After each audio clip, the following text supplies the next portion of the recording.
काँग्रेसने 60 वर्षात जे केले नाही ते मोदी सरकारने 10 वर्षात केले, असे केंद्रीय मंत्री नितीन गडकरी यांनी बोलले आहे. आपला देश स्वतंत्र झाल्यानंतर 60 वर्षे काँग्रेस पार्टीला राज्य करण्याची संधी मिळाली. यात किती विकास झाला याची कल्पना आपल्या सर्वांना आहे. जवाहरलाल नेहरू देशाचे पंतप्रधान झाले. त्यांनी गरिबी हटावचा नारा दिला, परंतु गरिबी हटली नाही. नेहरू गेले, इंदिरा गांधी, राजीव गांधी, नंतर सोनिया गांधी यांनी देखील गरिबी हटावचा नारा दिला, पण गरिबी हटली नाही, असं म्हणत नितीन गडकरी यांनी काँग्रेसवर निशाणा साधला. बीड जिल्ह्यातील माजलगाव येथे महायुतीच्या उमेदवार पंकजा मुंडे यांच्या प्रचारार्थ केंद्रीय मंत्री नितीन गडकरी यांच्या जाहीर सभेचे आज आयोजन करण्यात आले. यावेळी ते बोलत होते. 60 वर्षात काँग्रेसने जे केले नाही ते 10 वर्षात मोदींनी विकास केला. माजलगाव मतदारसंघात 10 कोटीपेक्षा जास्त कामे झाली आहेत.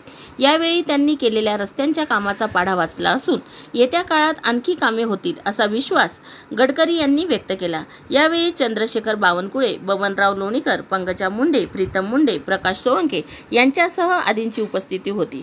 स्वर्गीय मुंडे साहेबांचे सर्वांशी नाते होते. भारतीय जनता पार्टीच्या विस्तारामध्ये स्वर्गीय गोपीनाथ मुंडे व प्रमोद महाजन यांचा वाटा आहे.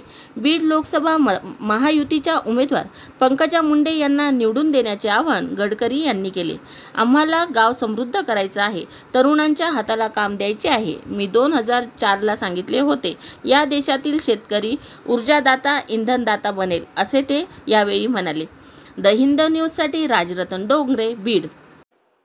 आता सोनिया गांधी सांगतात की आम्ही गरिबी हटवणार आहे. गरिबी तर हटली नाही, गरीब अजून गरीब होत गेला. पण 60 वर्षामध्ये जे काँग्रेस करू शकली नाही ते 10 वर्षामध्ये मोदीजींच्या नेतृत्वाखाली आमच्या सरकारने करून दाखवलं. ते तुमच्या समोर आहे.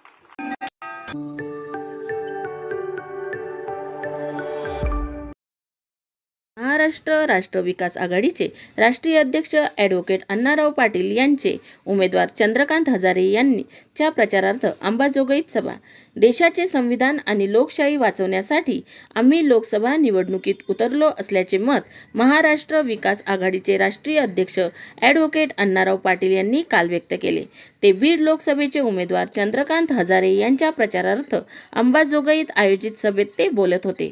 भारतीय जनता पार्टी व महाविकास आघाडीने देशाचे वाटोळे केले आहे, असे म्हणत पाटील यांनी विरोधकांवर चांगलाच घणाघात घातला.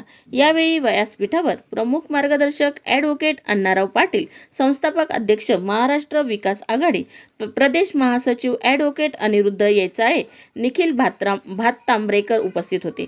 केवळ राजकीय, धार्मिक, जातीयवादाला खतपाणी देणारे भाषण करून जनतेला भावनिक केले जात आहे. कधी जातीचे तर कधी ओबीसींचे नाव वापरून बीड जिल्ह्यातील सत्ताधारी नेते गडगंज संपत्तीचे मालक झाले आहेत.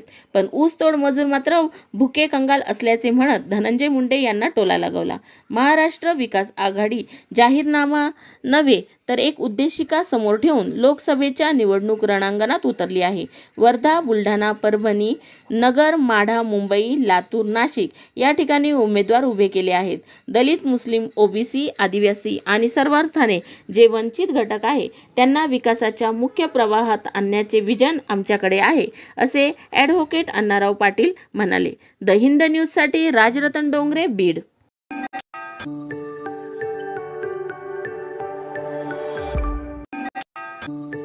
बदनापूर तालुक्यात डॉक्टर कल्याण काळे यांना मताधिक्य मिळणार.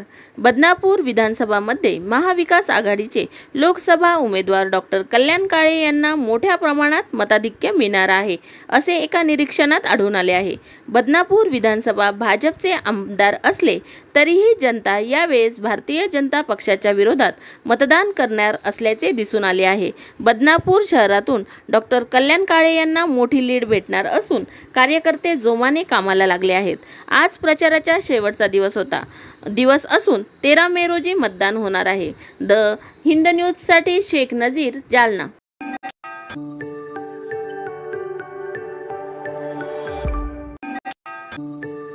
येथे महात्मा बसवेश्वर जयंती उत्साहात साजरी करण्यात आली. अहमदपूर तालुक्यातील हडोळती येथे 10 मे रोजी सकाळी 10 वाजता काशी विश्वनाथ मंदिरात महात्मा बसवेश्वर यांची जयंती उत्साहात साजरी करण्यात आली।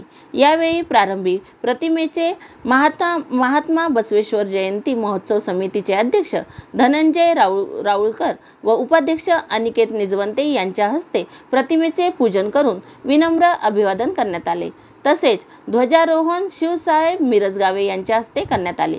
यावेळी वीरशैव लिंगायत बांधव, महिला भक्तगण व गावातील नागरिक मोठ्या संख्येने उपस्थित होते। द हिंद न्यूज साठी विश्वनाथ हेंगणे, लातूर।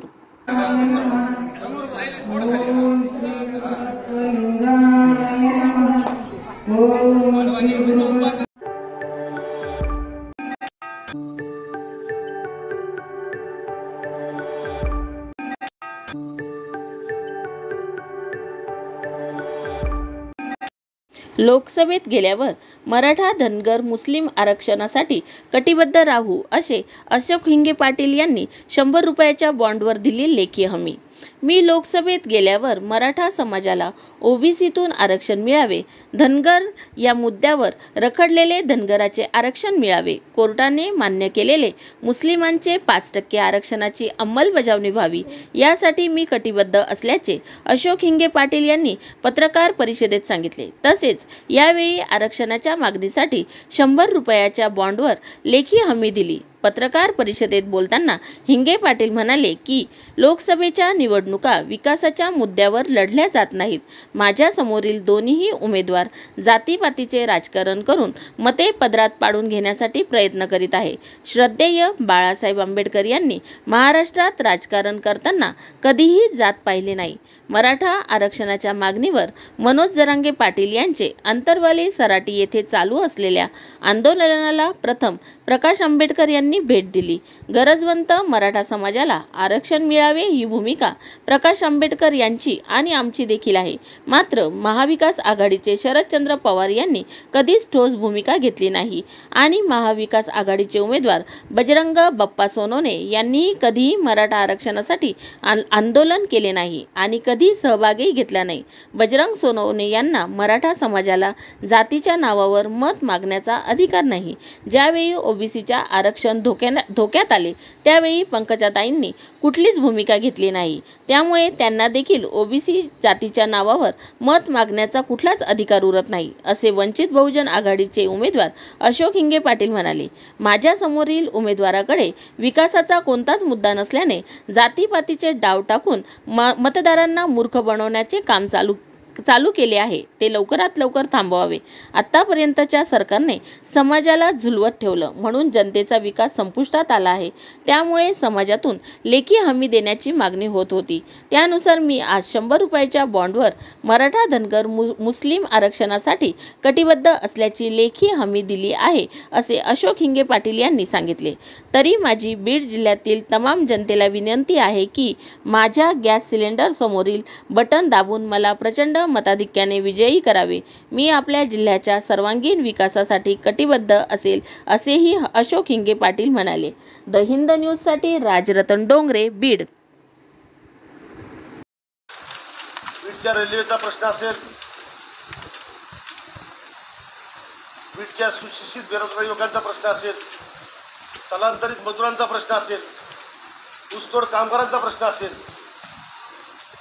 किंवा या जिल्ह्यामध्ये जे अंबेजोगाईचं सर्वात मराठवाड्याचं नाही महाराष्ट्रातलं सर्वात मोठं ग्रामीण रुग्णालय आहे, तिथल्या ज्या सुखसुविधा आहेत त्या संदर्भातल्या सर्व भूमिका घेऊन किंवा प्रश्न घेऊन त्या ठिकाणी मी लोकांसमोर गेलो होतो। लोकांनीही त्या ठिकाणी उत्स्फूर्तपणे मला पाठिंबा दिलेला आहे आणि एकीकडे राष्ट्रवादी काँग्रेसचे उमेदवार परवा दिवशी पवार साहेबांच्या बैठकीमध्ये म्हणाले की बजरंग सोनवणे असं म्हणाले की जरांगे पाटलांची भूमिका जी आहे त्या भूमिकेला माझा पाठिंबा आहे आणि त्या भूमिकेशी मी संसदेमध्ये प्रश्न मांडणार आहे। वास्तविक पाहता हे उमेदवार आत्तापर्यंतच्या त्यांच्या पूर्ण राजकीय जीवनामध्ये कुठेही मराठा आरक्षणावर कधी बोललेले नाहीत, मराठा आरक्षण चळवळीमध्ये कुठेही सहभागी झालेले नाहीत। जरांगे पाटलांनी जे गेल्या वर्षभरापासून जे आंदोलन सुरू केलेलं आहे की मराठा समाजाचा ओबीसीमध्ये समावेश करा, त्या आंदोलनामध्ये सुद्धा कुठेही सहभागी झालेले नाहीत। पण त्यांना तर वास्तविकता मराठा समाजाचे मत मागण्याचा अधिकारच नाही. आणि दुसरीकडे पंकजाताई काही ठिकाणी मला मी ओबीसी आहे मला मतदान करा काही त्यांचे कार्यकर्ते असा प्रचार करतायत. पण वास्तविकता ओबीसीचं ज्यावेळेस राजकीय आरक्षण त्या ठिकाणी या सरकारच्याकडून किंवा काढून घेण्याचा प्रयत्न झाला त्यावेळेस श्रद्धे बाळासाहेब आंबेडकरांनी मुंबईच्या मंत्रालयामध्ये घुसून त्या ठिकाणी जाब विचारायचा प्रयत्न केला. त्या आंदोलनामध्ये आशंगे सुद्धा कार्यकर्ता सहभागी होता. आम्हाला एक दिवस त्या ठिकाणी अटक झाली होती, दुसऱ्या दिवशी आमची सुटका त्या ठिकाणी झाली होती. म्हणून मागत असताना स्वतःच्या जातीमध्ये कधी काम करायचं नाही, ज्या जातीमध्ये जन्मलं त्या जातीसाठी कधी काम करायचं नाही. पण मात्र निवडणूक आली की या दोन्ही उमेदवारांना आता जात दाखवली आहे. वास्तविकता मी गेल्या 30 वर्षापासून मराठा आरक्षण चळवळीमध्ये काम करतोय. मराठा महासंघाच्या आंदोलनातूनच माझी राजकीय आणि सामाजिक वाटचाल सुरू झालेली आहे. हे काम करत असताना मराठा आरक्षणाबद्दल मेटे साहेब असतील, स्वर्गीय शशिकांत अप्पा पवार असतील, नरेंद्र जावळे असतील, नरेंद्र पाटील असतील किंवा मनोजदादा जरांगे पाटील असतील यांच्यासोबत खांद्याला खांदा लावून या ठिकाणी मी काम केलेलं आहे. ही जरांगे पाटलांची भूमिका आहे की मराठा आणि कुणबी आम्ही त्या ठिकाणी एकच आहोत. आमच्या नोंदी त्या ठिकाणी आढळून आलेल्या आहेत. पण गेल्या 40 वर्षामध्ये मराठवाड्यामध्ये नोंदी आढळून येत असताना सुद्धा या महाविकास आघाडीचे जे तत्कालीन नेते आहेत, सध्याचे जे नेते आहेत ते काँग्रेसमध्ये होते, राष्ट्रवादी काँग्रेसमध्ये होते, त्यांनी सुद्धा आम्हाला नोंदी सापडून सुद्धा या महाविकास आघाडीच्या नेत्यांनी आम्हाला कुणबी दाखले दिले नव्हते. असा अलिखित नियम होता की मराठवाड्यामध्ये कुणबी दाखले देता येत नाहीत. प्रशासनाला विचारलं गेलं तर प्रशासन सांगायचं त्या ठिकाणी की तुम्हाला कुणबी म्हणून दाखले देता येतात मराठवाड्यामध्ये. पण मनोजदादा जरांगे पाटलांच्या आंदोलनामुळं समाज एकवटला, समाज रस्त्यावर आला आणि या सरकारला कुणबी प्रमाणपत्र मराठवाड्यामध्ये नोंदी आढळल्या असेल तर प्रमाणपत्र द्यावं लागेल. ज्या ठिकाणी काही नोंदी आढळून येत नाही त्या ठिकाणी आमच्या सगळ्या आंदोलकांची अशी मागणी होती आंदोलकांची किंवा सगळ्या स्वराचा जी आर लागू करा.